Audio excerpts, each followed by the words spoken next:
अस्सलाम वालेकुम। मेरा नाम हसन अतीक है और मेरा रोल नंबर है 099। आज मेरा जो टॉपिक है वो है incident response planning and disaster recovery planning. तो अभी सबसे पहले इंसिडेंट रिस्पांस प्लान क्या होता है? An incident response plan is a documented written plan with 5 distinct phases। जो हमारा इंसिडेंट रिस्पांस प्लान है वो एक रियली ऑर्गेनाइज्ड स्ट्रक्चर वे में रिटन फॉर्म में, और 5 उसके फेसेस होते हैं। और वो जो है डेट हेल्प्स करता है आईटी प्रोफेशनल्स की और जो स्टाफ्स की क्या करने में, रिकॉग्नाइज करने में जो भी हमारे साइबर सिक्योरिटी इंसिडेंट होते हैं, लाइक डाटा ब्रीच और साइबर अटैक और डाटा ब्रीच की जो जो इंसिडेंट होते हैं उसको टैकल करने के लिए, उसको रिकॉग्नाइज करवाने के लिए आईटी प्रोफेशनल्स और उनके स्टाफ मेंबर्स की हेल्प करता है। Properly creating and managing an incident response plan involves regular updates and training। तो सबसे पहला जो स्टेप है उसके अंदर हमारा प्रिपरेशन वाला स्टेप आता है। इस स्टेप में क्या होता है? This phase will be the work horse of your incident response planning and in the end the most crucial phase two protect your business. ये फेज हमारा बेस है। ये फेज बहुत ज्यादा इंपॉर्टेंट होता है बिजनेस के जो डाटा है उसको प्रोटेक्ट करने के लिए। Part of this phase includes, इस फेज के अंदर 3 पार्ट्स ज्यादा क्रूशियल होते हैं जो कि ये हैं। Ensure your employees are properly trained regarding their incident response roles and responsibilities in the event of data breach. यानी कि जब भी कोई इवेंट होता है, कोई भी इंसिडेंट होगा, कोई भी साइबर अटैक होता है, तो उसको उसको रिएक्ट या टैकल करने के लिए आपको जो एम्प्लॉयज हैं वो कितने ट्रेन है और उनकी जो रिस्पॉन्सिबिलिटीज वो मैटर करती हैं। Develop incident response drill scenarios and regularly conduct mock data, यानी कि सैंपल एग्जांपल, यानी कि samples as a demos breaches to evaluate your incident response plan. यानी कि आपका अपने जो इंसिडेंट रिस्पॉन्स प्लान उसको इवैल्यूएट करने के लिए आप, और चाहिए कि आप एक सैंपल ब्रीचेस जो है उनको कंडक्ट करवाएं और अपनी जो आपकी एम्प्लॉयज उनकी आप वर्क चेक करें। Ensure that all aspects of your incident response plan, यानी कि आपने अपने जो इंसिडेंट रिस्पॉन्स प्लान उसके जो तमाम पहलू हैं उनको आपने इंश्योर करना है। यानी जिसके अंदर ट्रेनिंग आती है, एग्जीक्यूशन आती है, हार्डवेयर एंड सॉफ्टवेयर रिसोर्सेज आते हैं। स्टेप नंबर 2 जो है, अब आइडेंटिफिकेशन के अंदर क्या होता है कि अब जब इंसिडेंट होता है, कोई भी आपका साइबर अटैक हुआ है, अब आपने उसको सबसे पहला स्टेप तो ये होगा ना, आपके जो एम्प्लॉयज हो प्रीपेयर्ड है, आपने उनको अच्छी ट्रेनिंग दी हुई है, वो फुल इस चीज को टैकल करना जानते हैं। अब जो स्टेप 2 है उसका आइडेंटिफिकेशन, इसके अंदर जो भी डेटा ब्रीच हुआ है उसको आपने आइडेंटिफाई करना है कि क्या उसके कॉज हुआ है, क्यों क्यों क्यों ये वाकया पेश आया है। This is the process where you determine whether you have been breached, a breach or incident could originate from many different areas। अब ये जो questions हैं ये आपकी हेल्प करेंगे इसको आइडेंटिफाई करने के लिए। When did the event happen? How was it discovered? यानी कि वो वाक़या कब हुआ था, वो किसने उसको देखा, किसने उसको डिस्कवर किया और कितने एरियाज को वो इम्पैक्ट कर रहा है, और उसके जो स्कोप उस पर कंप्रोमाइज कितना है। अफेक्ट ऑपरेशन, क्या वो इस किसी ऑर्गेनाइजेशन के जो भी मामला होते हैं उसको अफेक्ट कर रहा है। Step number 3 containment. अब आपने इसको आइडेंटिफाई कर लिया, अब आपने क्या करना है, अब जिस एरिया के अंदर ये इंसिडेंट हुआ है ना, आपने इमीडिएटली तौर पर जो आपकी टीम होगी वो क्या करे कि वो उस एरिया में मौजूद इंटरनेट डिवाइसेस जो है ना उसको डिस्कनेक्ट कर देगी। यानी कि जो भी आपकी डिवाइसेस अफेक्टेड है इस वायरस या इस हम अटैक की वजह से, उसको आपने डिस्कनेक्ट कर देना है। When a breach is first discovered, your initial instinct may be to securely delete everything so you can just get rid of it. However, that will likely hurt you in the long run since you will be destroying valuable evidence that you need to determine where the breach started and devise a plan to prevent it from happening। अब जाहिर बात है जब आप अपने पूरे system को shut down कर देंगे तो थोड़ा सा इश्यू तो होगा आपको कि उसको जो भी वाकया जो भी आप अटैक हुआ, कोई भी वायरस जो है वो आया, उसको आप आइडेंटिफाई करने में थोड़ा इश्यू होगा। लेकिन इससे ये है कि आपको जल्दी से आप अपने दूसरे जो आपके एसेट्स हैं उसको आप प्रिवेंट कर लेंगे। instead contain the breach so it does not spread, cause further damage to your business. अब यानी कि पहले स्टेप में वो बता रहा है कि जो है ना वो आपने एक पूरे सिस्टम को शट ऑफ कर दिया है, ठीक है। अब आपने क्या करना है, लेकिन ये काम जो है ना इससे आपका जो डाटा है वो लॉस हो जाएगा। लेकिन दूसरे स्टेप में आप उसको शट ऑफ करने के बजाय आप उस एरिया को क्या नाम है उस लिमिटेड एरिया को आप बंद कर दें। जस्ट आपने पूरी सप्लाई को नहीं ऑफ करना, आपने जस्ट उस एरिया को ही करना है, कंटेन करना है। If you can disconnect affected devices from the internet, have short-term and long-term containment strategies ready. It's also good to have a redundant system backup to help restore business operations. That way, any compromised data is not lost forever. Step number 2, अब आपने उस limited area को आपने in simple words container में बंद कर दिया, ठीक है। अब आपने उस एरिया से आपको प्रॉब्लम का भी पता चल गया कि ये इशू है। अब आपने उस प्रॉब्लम को एरेडिकेट कर देना। Once you have contained the issue, you need to find and eliminate the root cause of the breach. This means all malware should be securely removed, systems should again be hardened and patched, and upgrades should be applied. Whether you do this yourself or hire third party to do it, you need to be thorough. If any trace of malware or security issues remain in your system, you may still be losing valuable data and your liability could increase. अब step number 5, अब आपने उस issue को eliminate कर चुके हैं। अब आपने उससे जो है उस इशू उससे जो भी आपने लिमिटेड एरिया को जहाँ पर आपने किस कंटेनमेंट लगाया आपने उसे ब्लॉक किया, अब आपने उसको रिकवर करना है। अब आपने उस वायरस को आपने एलिमिनेट कर दिया। अब आपके पास उस वायरस की जो सारी इंफॉर्मेशन आ गई है। अब आपने क्या करना है, आप उसको एलिमिनेट करके उस सिस्टम को रिकवर कर देना है। अच्छा, ये तो हमारा हो गया इंसिडेंट रिस्पॉन्स प्लान। अब हमारा जो दूसरा टॉपिक है वो डिजास्टर रिकवरी प्लान। यानी कि इसके अंदर डिफरेंस ये है कि उसके अंदर क्या होता है, इसके अंदर हमें एक फॉर एग्जाम्पल एक हैकर है, वो आप पर अटैक कर रहा है, कोई वायरस आपके सिस्टम में आ गया, कोई इशू आ गया, टेक्निकल फॉल्ट है। लेकिन इसके अंदर क्या होता है, इसके अंदर जो आपके पास डिजास्टर आ रहा है वो नेचुरल है। फॉर एग्जाम्पल पावर आउटेजेस हैं, साइबर अटैक्स हैं, any other disruptive events like ज़लज़ला हो गया, इस तरह के कुछ किस्म के जो नेचुरल डिजास्टर होते हैं वो। इसको आपने टैकल करने के लिए कुछ स्टेप्स हैं वो हम देखते हैं। सबसे पहले स्टेप नंबर 1 है वो है कि आपने अपने गोल्स को डिफाइन कर देना है। द फर्स्ट स्टेप जो broadly outline major goals of a disaster recovery plan, कि आप उस प्लान से क्या हासिल करना चाह रहे हैं। वो स्टेप है अपने पर्सनल रिकॉर्ड, अपने जो है ऑर्गेनाइजेशन के जो एसेट्स हैं उसको आपने उसका बैकअप रखना, उसको रिकॉर्ड करके रखना है। किसी अब आप अपने डिफरेंट सेक्टर बनाने हैं, आपने जस्ट एक सेक्टर के अंदर नहीं अपना सारा इंफॉर्मेशन रख देनी। उससे क्या होगा कि आप डिजास्टर आएगा तो वो आपका सारा डाटा लॉस हो जाएगा। आपने मुख्तलिफ सेक्टर बना लेने हैं। एप्लीकेशंस, थर्ड स्टेप जो profile list applications and whether they are critical and if they are fixed asset.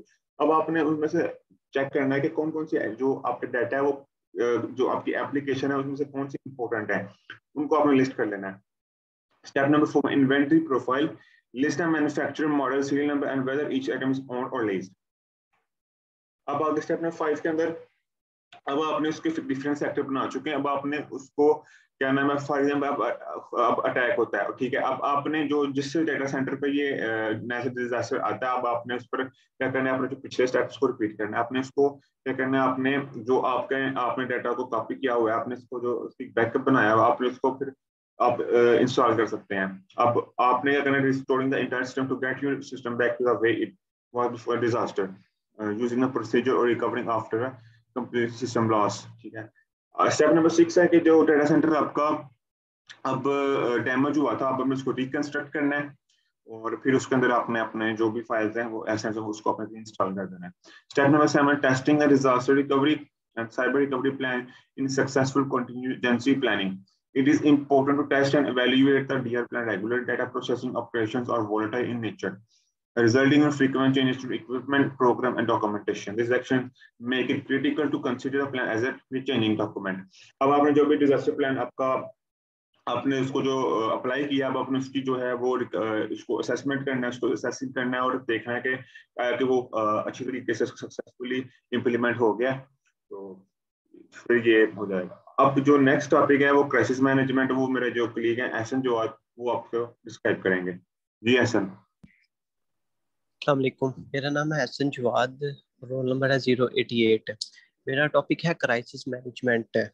जब क्राइसिस आते हैं, क्राइसिस का हम उसे इस तरह बयान करते हैं, कुछ ऐसी सिचुएशंस होती हैं जिसमें हमारी ऑर्गेनाइजेशन को अंदरूनी नुकसान होता है और अचानक से ही, यानी कि कोई बता के नहीं आते कि कोई जैसे हैकर ने अटैक किया तो वो बता के नहीं अटैक करता, उस तरह से कोई हमारे ऑर्गेनाइजेशन को नुकसान हुआ है और मेजर लॉस में नुकसान हुआ है, उसको हम क्राइसिस कहते हैं। और उस एक्शंस के दौरान जो हमारी की जाने वाली जो लिए जाने वाले कार्रवाइयाँ, एक्शन जो हम लेते हैं, उनको हम क्राइसिस मैनेजमेंट कहते हैं। क्राइसिस मैनेजमेंट वो इंसिडेंट रिस्पॉन्स जो है ना, उससे बिल्कुल ही एक अलग, बिल्कुल ऑपोजिट होता है, क्योंकि इसमें हम लोगों को प्रायोरिटी देते हैं, मेन प्रायोरिटी देते हैं कि उनको देखो, उनको दरअसल उनको जो जो इन इस ऑर्गेनाइजेशन से रिलेटिव है, उन लोगों को इसमें प्रोटेक्ट किया जाए।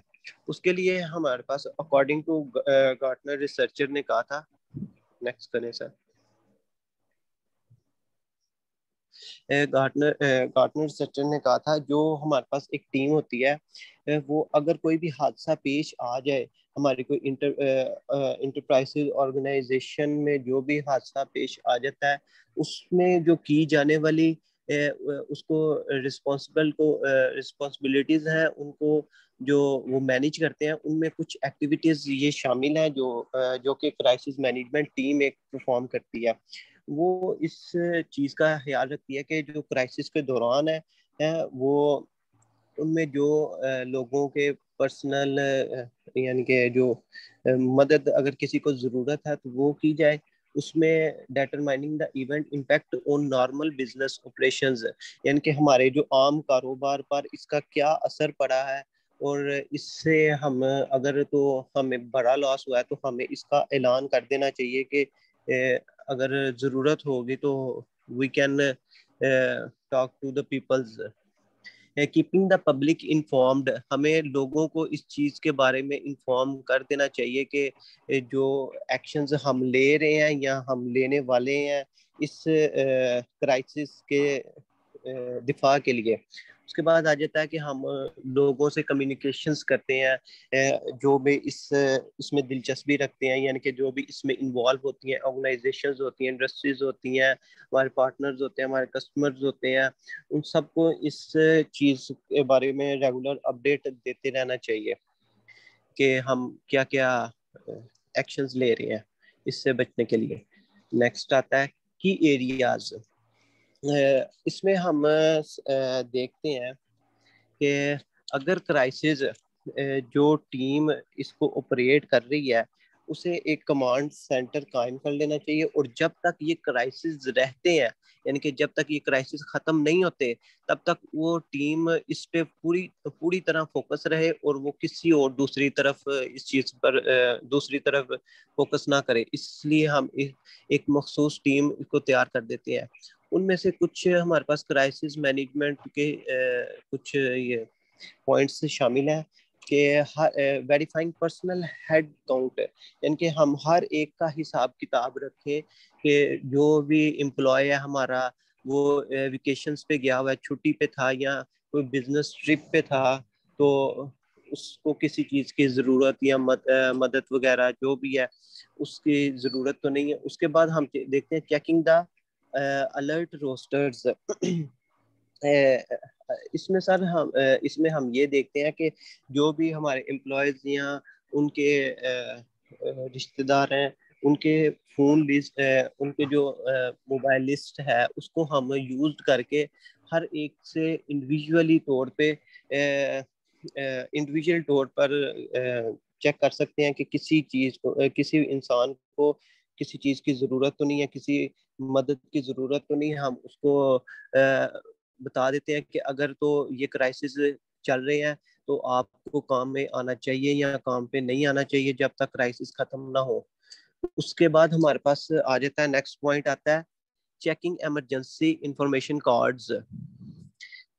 इसमें हम ना दो तरह के कार्ड्स एम्प्लॉयज को अपने कोलीग्स को चेकआउट करवाते हैं, उसमें हम ये देखते हैं कि पहले में उसकी इंफॉर्मेशन दी जाए इन केस ऑफ इमरजेंसी, हमने उसे क्या क्या फैसिलिटीज प्रोवाइड की हैं, मेडिकल कंडीशंस उसकी किस तरह से हैं, और उसकी आइडेंटिफिकेशंस उसमें होती हैं। उसमें जो दूसरा कार्ड होता है उसमें उस एम्प्लॉय को ये इस चीज के बारे में आगाह करना होता है कि अगर कोई इमरजेंसी केस आ जाए तो उसमें वो क्या करे, उसमें वो किस किस चीज से बचे, और किन किन ऑर्गेनाइजेशन से वो उसको राब्ता नहीं रखना चाहिए पार्टनर से, और वो काम पे कब तक आ सकता है कब तक नहीं आ सकता। उस कार्ड में इस चीज के बारे में उसको आगाह किया जाता है।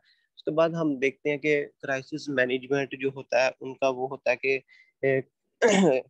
क्राइसिस के दौरान किसी की जाती या किसी की खानदानी मामलात का पूरे तरह से ये टीम उसका ख्याल रखती है कि उसे किसी चीज की भी जरूरत हो तो उसको प्रोवाइड की जाए। ये था हमारा टॉपिक। अगर किसी का कोई क्वेश्चन हो तो काइंडली वो हमसे रब्ता कर सकता है। Thank you very much.